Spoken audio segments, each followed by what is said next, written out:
Welcome to What's Cooking in the Library.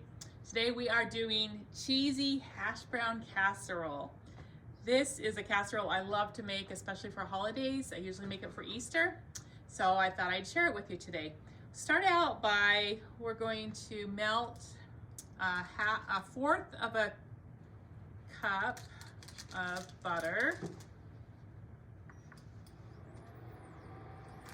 And then we're going to add one small chopped onion, and we're going to just caramelize the onion.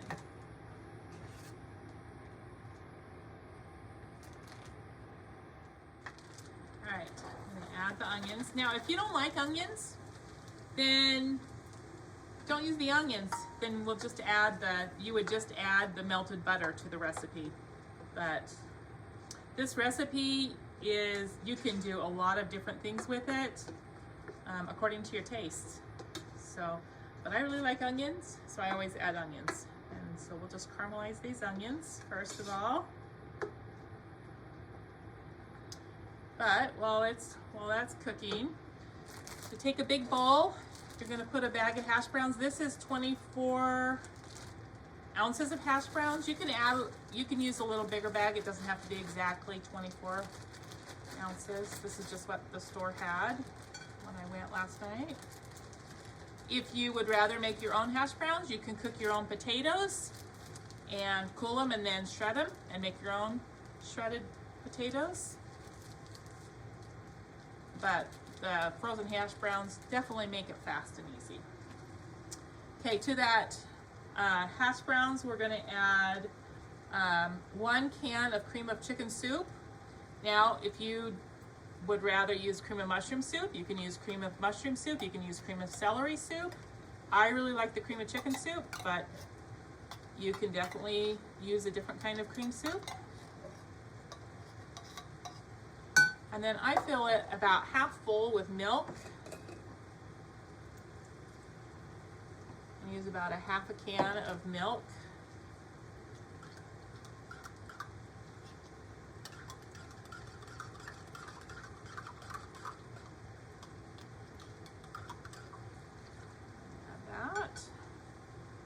I'm going to add 1 cup of sour cream.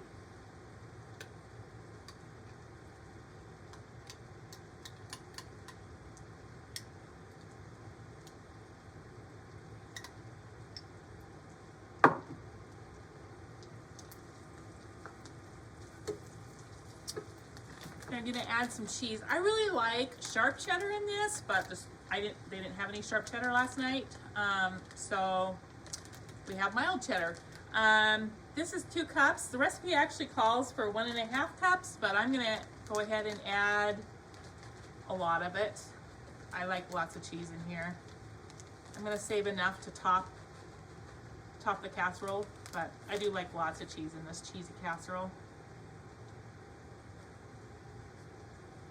Okay, so then we'll just keep cooking these onions till they're caramelized. Which caramelized means when they are starting to turn brown.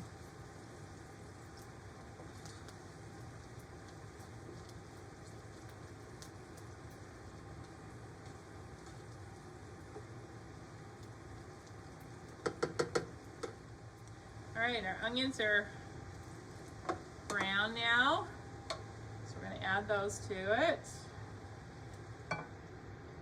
Now, if you, again, don't want the onions, then you're just going to add melted butter. We're going to just mix this all together.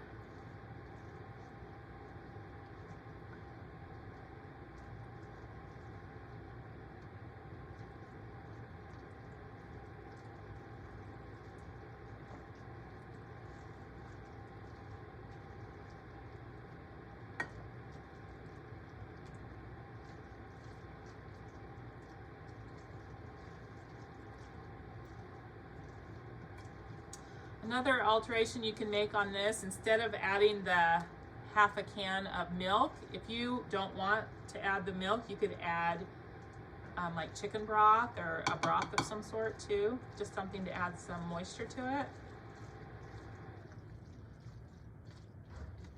Okay, look at how that looks really good. Now, This usually makes a 9x13 pan. Because I have just my little oven here, this is the biggest pan I can use, so I might have too much to fit into this pan, but normally this would go into a 9x13 pan.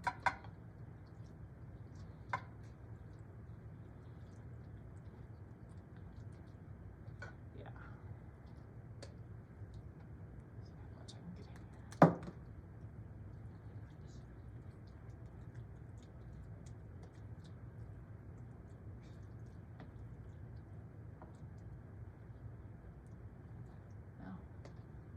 See how much I can.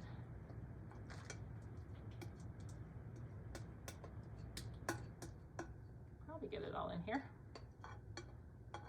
It's just going to be a little deeper than normal. Okay. All right. So smooth it all out.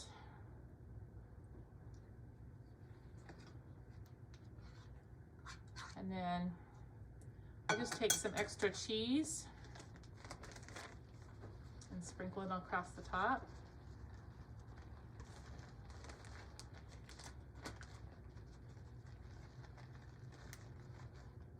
Okay. All right, now you're going to preheat your oven to 350 degrees.